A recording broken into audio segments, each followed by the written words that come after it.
Hello students. तो जैसे कि आप मेरे पीछे देख रहे हो, आज हम क्या पढ़ने वाले हैं? oogenesis। इसके बाद हम स्पर्मेटोजेनेसिस भी देखेंगे। तो बायोलॉजी के स्टूडेंट, आपको पता है oogenesis एंड स्पर्मेटोजेनेसिस दो एक ऐसी प्रोसेस हैं जो कि मेल में भी होती है और फीमेल में भी होती है। लेकिन फीमेल में होने वाली प्रोसेस को यह कहते हैं कि ओवम के बनने की प्रोसेस को oogenesis बोलते हैं, और मेल में स्पर्म बनने की प्रोसेस को स्पर्मेटोजेनेसिस बोलते हैं। तो आज हम oogenesis और सेकंड स्पर्मेटोजेनेसिस दोनों प्रोसेस देखने वाले हैं। तो हम स्टार्ट करेंगे स्पर्मेटोजेनेसिस के पहले oogenesis। oogenesis ये किस प्रकार की प्रोसेस है तो मैं आपको बता देता हूं। बेसिकली स्पर्मेटोजेनेसिस और oogenesis में फर्क अलग अलग हम देखने वाले हैं। तो पहले बात करते हैं फीमेल के अंदर होने वाली वो ओवम बनने की प्रोसेस जिसको हम oogenesis बोलते हैं। क्या बोलते हैं बेटा? oogenesis बोलते हैं। oogenesis क्या है? The process of formation and maturation of the female gamete in the ovaries. Ovaries में, फीमेल की ओवरीज में मैचुरेशन या फॉर्मेशन ऑफ गैमेट, मतलब गैमेट का फॉर्मेशन होना फिर उसका मैचुरेशन होना, उस प्रोसेस को हम oogenesis बोलते हैं। क्या बोला मैंने? फीमेल के ओवरी में ओवम के बनने की प्रोसेस, मतलब गैमेट के बनने की प्रोसेस और उसका मैचुरेशन होने की प्रोसेस, फॉर्मेशन एंड मैचुरेशन, उस प्रोसेस को हम oogenesis बोलते हैं। oogenesis प्रोसेस 3 स्टेप में कंप्लीट होती है। फर्स्ट है मल्टीप्लिकेशन फेज, सेकंड है ग्रोथ फेज और थर्ड है मैचुरेशन फेज। तो बात करते हैं कि ये जो oogenesis प्रोसेस है जहां पर ओवम बनता है, तो ये ओवम बनेगा कहां से, स्टार्ट होगा, कैसे बनेगा? तो हम बात करते हैं ओवरी में होता क्या है कि जो है, कौन सी सेल बेटा? ध्यान समझना, मैं इसको एक साइड कर देता हूं, फिर हम इसके बारे में समझेंगे।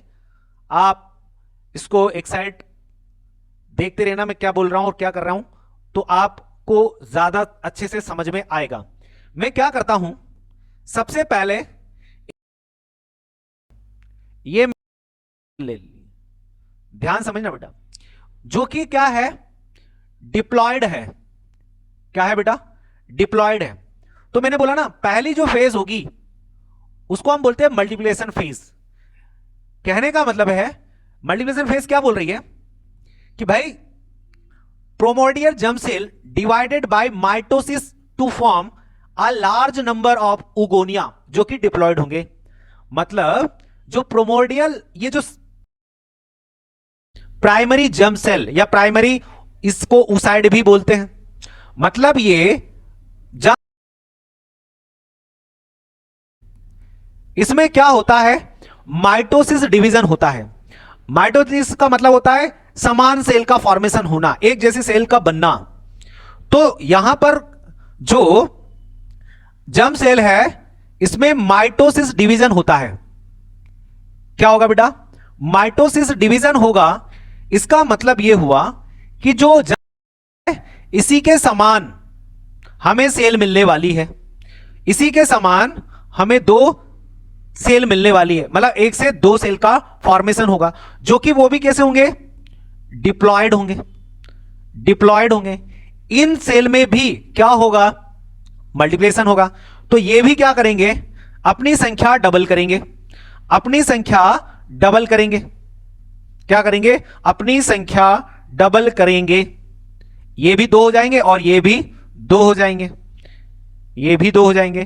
तो यहां पर आपको इस तरीके से ध्यान से समझना, हमें यहां पर देखो बेटा क्या हो रहा है। मैंने क्या बोला? मैंने ये बोला जर्म सेल में डिवीजन होता है। कौन सा डिवीजन होता है? मैं लिख देता हूं, माइटोसिस डिवीजन। माइटोसिस डिवीजन होता है भाई। कौन सा डिवीजन होगा? माइटोसिस डिवीजन होगा, जो कि समान सेल का फॉर्मेशन होगा। देखो यहां पर 2n क्रोमोसोम है, यहां भी 2n, यहां पे 2। अब इनमें भी क्या होगा? डिवीजन होगा, इनमें भी क्या होगा भाई, डिवीजन होगा। तो देखो यहां भी ये समान सेल बन रही है, यहां पर भी ये भी समान सेल बन रही है, मतलब 1 से 2 और 2 से 4 सेल का फॉर्मेशन हुआ। ये 4 सेल का फॉर्मेशन हुआ बेटा, ये 4 सेल का फॉर्मेशन हुआ। इतनी बात आपको समझ में आई, इतनी बात आपको समझ में आई बेटा। तो ये जो फेज है इसको हम बोलते हैं मल्टीप्लिकेशन फेज। क्या बोला मैंने, अब ध्यान से इस बात को समझो। और ये जो मैंने यहां पर आपको बताया, ये वाली जो फेज है उसको यहां पढ़ो आप पहले। क्या बोल रहा है, ये बोल रहा है भाई, ये क्या कहना चाह रहा है, ध्यान समझना। ये कहना चाह रहा है कि जो प्रिमोडियल सेल जर्म सेल है उसमें क्या होता है, माइटोसिस डिवीजन होता है, जिससे लार्ज नंबर में क्या होते हैं, उगोनिया बनते हैं। अच्छा, ये सब जो बने हैं इनको हम क्या बोलेंगे बेटा, उगोनिया बनते हैं। इनको हम क्या बोलते हैं, ये उगोनिया है, उगोनिया। ये सभी क्या है, उगोनिया है, ये सभी उगोनिया है। तो लार्ज नंबर में क्या बनते हैं, उगोनिया, जो कि डिप्लॉयड है, जो कि डिप्लॉयड है। आगे क्या लिखा, जो उगोनिया है multiply and grow into primary oocyte। अब इन्हीं में से ऐसे बहुत सारे मल्टीपल संख्या में हमें लार्ज नंबर में उगोनिया मिलते हैं। तो इन्हीं में से कोई एक उगोनिया क्या करता है, प्राइमरी oocyte में कन्वर्ट हो जाता है। प्राइमरी oocyte में, ध्यान से समझना क्या बोल रहा है बेटा, यहां इन्हीं सभी उगोनिया में से कोई एक, मान लो मैं किसी एक को ले लेता हूं, ये वाला ले लिया मैंने इसको ले लिया भाई। इसने क्या करा, ध्यान समझना मैं जो बोल रहा हूं, यहां से मैंने क्या करा, यहां पर मैंने क्या करा, इसमें से कोई भी एक साइज में बड़ा हो जाता है जो कि प्राइमरी oocyte बनाता है। तो मैं यहां पर क्या करता हूं, मैं यहां पर क्या करता हूं बेटा, ध्यान से समझना। हम यहां पर देखते हैं कि इन्हीं में से, इन्हीं उगोनिया में से एक उगोनिया ग्रो करता है, साइज में बड़ा होता है। तो देखो वो साइज में बड़ा होगा, ये वो साइज में बड़ा होता है भाई। चलो साइज में हमने उसको बड़ा कर दिया, ये एक उगोनिया बन गया, सॉरी उगोनिया से ये प्राइमरी oocyte बन गया। इसका नाम ये कैसा है भाई, ये डिप्लॉयड है, इसको हम बोलते हैं प्राइमरी क्या बेटा, जल्दी बोलो, प्राइमरी oocyte। क्या बोलेंगे इसको, प्राइमरी oocyte बोलेंगे भाई। तो भाई यहां पर ये वाली जो फेज थी, ये वाली यहां से यहां तक की ये वाली जो फेज है, इसको हम बोलेंगे क्या, मल्टीप्लिकेशन फेज बोलेंगे भाई। ये हो गई मल्टीप्लिकेशन फेज। इतनी बात तो आपको समझ में आ गई। उसके बाद इन्हीं में से एक क्या, एक उगोनिया साइज में बड़ा होता है और प्राइमरी oocyte में बदल जाता है। तो ये प्राइमरी oocyte में बदल गया।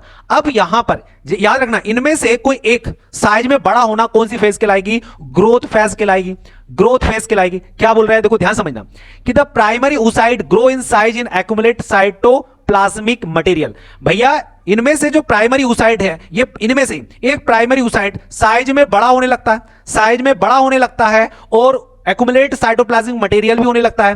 फिर each primary oocyte get surrounded by large, देखो ध्यान समझना मैं जो बोला, सेकंड लाइन क्या बोला है कि इनमें से जो एक प्राइमरी oocyte, ये प्राइमरी oocyte मान लिया हमने, जो कि ग्रोथ करने के बाद ये साइज में बड़ा हुआ है। इसमें क्या क्या हुआ, इसमें ये हुआ कि जो प्राइमरी oocyte है उसके चारों ओर एक ग्लैंडुलर लेयर, याद रखना, by layer of granulosa cell to form a primary follicle. ध्यान से समझना मैं क्या बोल रहा हूं भैया, इन्हीं उगोनिया में से एक प्राइमरी oocyte ग्रो करने लगता है, साइज में बड़ा होने लगता है और ग्रेनुलोसा सेल के द्वारा इसके चारों ओर जो कि प्राइमरी सोट क्या होता है, प्राइमरी फॉलिकल बनने लगता है। प्राइमरी फॉलिकल का रूप ले लेता है, प्राइमरी फॉलिकल बनता है। अब ध्यान से समझना, यहां तक कि ये जो फेज है, इस फेज को हम बोलते हैं ग्रोथ फेज। ये क्या है भाई, इस फेज को हम बोलते हैं ग्रोथ फेज। इसको छोटा नहीं करेंगे तो आपको दिखेगा नहीं। चलो अब हम बात करते हैं, अब ये तो हो गई ग्रोथ फेज, ये क्या हो गया बेटा, इस फेज को हम बोलते हैं ग्रोथ फेज। ये है ग्रोथ फेज हो गई यहां पर। अब यहां पर होगा क्या, अब यहां से क्या होगा, जो प्राइमरी oocyte है, ये प्राइमरी oocyte, इसमें फर्स्ट माइटोटिक, क्या बोला मैंने, माइटोटिक डिवीजन होता है। इसमें प्राइमरी oocyte में फर्स्ट माइटोटिक डिवीजन होगा। क्या होगा भाई, माइटो डिवीजन का मतलब है यहां पर ध्यान समझना, यहां पर जब दो सेल अलग अलग होगी, मतलब इससे दो सेल का फॉर्मेशन होगा, लेकिन वो माइटोटिक डिवीजन कर रही है। क्या बोल रहा है, कौन सा डिवीजन बेटा, इसको हम बोलते हैं meiotic, very very sorry, meiotic division ये करेंगी। मियोटिक डिवीजन जब करेंगी तो मियोटिक डिवीजन में क्या होता है, दोनों सेल समान नहीं होगी, क्रोमोसोम की संख्या समान होगी, बट ये दोनों याद रखिएगा साइज में एक जैसी नहीं होगी। मतलब आपको मियोटिक डिवीजन में दो टाइप की सेल देखने को मिलेगी, एक तो यहां पर ये, उसके बाद एक तो ये, ठीक है बेटा, एक आपको छोटी सेल मिलेगी, एक आपको साइज में छोटी सेल मिलेगी, जिसको नाम दिया गया है, ध्यान से समझना, इसको हम पोलर बॉडी बोलेंगे। ये क्या भाई, इसको हम बोलेंगे पोलर बॉडी, ये पोलर बॉडी है, याद रखिएगा बेटा। पोलर बॉडी हैप्लॉइड होगी, ये फर्स्ट पोलर बॉडी है, फर्स्ट पोलर बॉडी है। यहां पर मियोटिक डिवीजन हुआ जिसमें से दो असमान, समान नहीं है, असमान क्या हुई, डिवीजन सेल फॉर्मेशन हुआ। यहां पर दोनों हैप्लॉइड हैं, लेकिन यहां पर एक आपको फर्स्ट पोलर बॉडी मिलेगी और एक आपको यहां पर सेकेंडरी ऊसाइड मिलेगा। ये प्राइमरी ऊसाइड है और यहां पर ये मिला सेकेंडरी ऊसाइड। अब देखो ध्यान से, मैं जो बोल रहा हूं ध्यान समझना, क्या लिखा, पहला पॉइंट क्या लिखा, primary oocyte undergo the first meiotic division which are asymmetrical, असमान डिवीजन करता है। फर्स्ट प्राइमरी ऊसाइड में मियोटिक डिवीजन होता है जो कि असमान डिवीजन होगा, और एक लार्ज नंबर में, सॉरी लार्ज साइज में एक सेकेंडरी ऊसाइड, ये प्राइमरी था तो यहां पर ये क्या मिला आपको, सेकेंडरी ऊसाइड मिलेगा, सेकेंडरी ऊसाइड का फॉर्मेशन होगा और एक पोलर बॉडी का फॉर्मेशन होगा। देखो सेकंड पॉइंट क्या लिखा, produce one large secondary oocyte जो कि हैप्लॉइड है, जो कि कैसा है बेटा, हैप्लॉइड है, कैसा है बेटा, ये हैप्लॉइड है, और एक स्मॉल साइज की पोलर बॉडी बनेगी। यहां पर इतनी बात समझ में आ गई। चलो अब अगेन जो सेकेंडरी ऊसाइड है, ये सेकेंडरी ऊसाइड है, इसमें होगा क्या बेटा, इस सेकेंडरी ऊसाइड में ध्यान से समझना, अगेन मियोटिक डिवीजन होगा, अगेन मियोटिक डिवीजन होगा। क्या होगा भाई, मियोटिक डिवीजन होगा। तो मियोटिक डिवीजन अभी मैंने बताया कैसा होता है, मियोटिक डिवीजन का मतलब होता है वही, एक छोटी सेल और एक बड़ी सेल बनेगी। यहां पर अगेन सेल का फॉर्मेशन होगा, मतलब सेकेंडरी ऊसाइड में मियोटिक डिवीजन सेकंड होगा। क्या होगा भाई, मियोटिक डिवीजन सेकंड। तो मियोटिक डिवीजन, ये मियोटिक फर्स्ट डिवीजन था, ये मियोटिक सेकंड। अब मियोटिक सेकंड डिवीजन में भी वही होगा कि दो असमान सेल का फॉर्मेशन होगा, अनसिमेट्रिकल सेल। ये एक बड़ी सेल बनी, ये बड़ी सेकेंडरी सेल ऊसाइड जैसा ही आपको यहां मिलेगा, तो यहां पर ये बड़ी और यहां पर ये एक छोटी पोलर बॉडी मिलेगी, एक यहां पर आपको एक छोटी पोलर बॉडी मिलेगी इस तरीके से। तो यहां पर ये क्या होगा बेटा, second polar body, second polar body जो कि हैप्लॉइड होगी। यहां पर आपको ध्यान से समझना, सेकेंडरी ऊसाइड में हैप्लॉइड से वापस जो कि क्या है, मियोटिक डिवीजन सेकंड से क्या होगा भाई, सेकंड से याद रखिएगा, यहां पर ये एक मेटाफेज है, सेकेंडरी ऊसाइड जहां पर डिवीजन होता है। अब ये ओवम बन चुका होगा, इसमें अब चेंजेस आएगा। ये कौन सी मैचुरेशन फेज चल रही ना, तो यहां पर ये जो हैप्लॉइड बना हुआ है यही तो ओवम बनेगा, इसी को तो हम बोलेंगे ओवम। तो देखो थर्ड पॉइंट क्या लिखा है, थर्ड बोल्ड लिखा है कि इफ फर्टिलाइजेशन ओकर in secondary meiotic division, secondary meiotic division होने पर, मियोटिक डिवीजन होने के बाद कंप्लीटली मैच्योर ओवम का फॉर्मेशन होगा। यहां पर ये है ओवम, इसका ओवम का फॉर्मेशन होगा, मतलब हमें यहां पर ये मैच्योरेशन फेज में ओवम मिलेगा। तो अब आपको यहां पर एक बात समझ में आ गई होगी कि oogenesis प्रोसेस में होता क्या बेटा, oogenesis प्रोसेस में क्या होता है। देखो ध्यान से समझो, मैंने क्या बोला, अब आपको जो मैंने करके बताया है इसको मैं एक बार एक्सप्लेन करके बता देता हूं, आपको ये एकदम क्लियर हो जाएगा। जैसे मान लिया जाए, ध्यान समझना, अगेन मैं रिपीट कर रहा हूं, इसको थोड़ा मैं साइज में बड़ा करता हूं। देखो बेटा ध्यान समझना, अब जैसे मान लिया जाए, देखो बेटा अभी जो मैंने आपको यहां 3 स्टेप करके बताई oogenesis की, तो इसमें आप एक बात नोट करना, जो मैंने यहां पर लिखा है वही मैंने यहां पर किया। सबसे पहले oogenesis की प्रोसेस होती है। oogenesis की प्रोसेस किसको बोलते हैं बेटा, oogenesis की प्रोसेस किसको बोलते हैं, याद रखिएगा, जब फीमेल गैमेट मतलब ओवम उसका फॉर्मेशन हो और उसका मैच्योरेशन हो, कहां पर, ओवरी में, उस प्रोसेस को क्या बोलेंगे, oogenesis। अब ये कितने स्टेप में होती है भैया, 3 स्टेप में होती है, मल्टीप्लिकेशन, ग्रोथ फेज और मैच्योरेशन फेज। अब स्टार्ट करते हैं मल्टीप्लिकेशन फेज। मल्टीप्लिकेशन फेज क्या बोलते हैं, जब सेल में क्या होता है, सेल का डिवीजन होता है, मतलब 1 से 2, 2 से 4, 4 से 8, 8 से 12 सेल का फॉर्मेशन होगा जो कि उगोनिया कहलाते हैं। तो ऐसे मल्टीप्लिकेशन फेज में हमें माइटोसिस, याद रखिएगा, माइटोसिस डिवीजन के कारण उगोनिया के नंबर बढ़ेंगे यहां, है ना। अब उन्हीं में से कोई एक क्या होगा, साइज में बड़ा हो जाएगा, जिसको हम ग्रोथ फेज बोलेंगे। ग्रोथ फेज किसको बोलेंगे भैया, जो उगोनिया है उस मल्टीप्लिकेशन फेज में जो उगोनिया है उसमें से कोई एक साइज में बड़ा होता है, जिसको प्राइमरी oocyte बोलेंगे। क्या बोलेंगे भाई, प्राइमरी oocyte बोलेंगे, जो कि हैप्लॉइड होगा कि डिप्लॉइड होगा।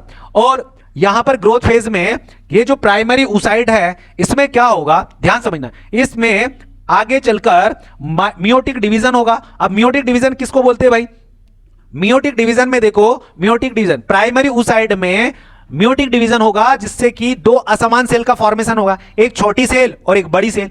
छोटी सेल जो कि स्मॉल पोलर बॉडी के रूप में जानी जाती है, और यहां पर प्राइमरी oocyte से सेकेंडरी oocyte बनेगा जो कि यहां पर हैप्लॉइड होगा। ध्यान से समझना, यहां पर प्राइमरी oocyte था जो डिप्लॉइड था भाई, कैसा था, डिप्लॉइड था। बाद में वो जब मियोटिक डिवीजन किया तो वो बन गया हैप्लॉइड सेकेंडरी oocyte, और उसके बाद अगेन उसी में वापस मियोटिक डिवीजन हुआ।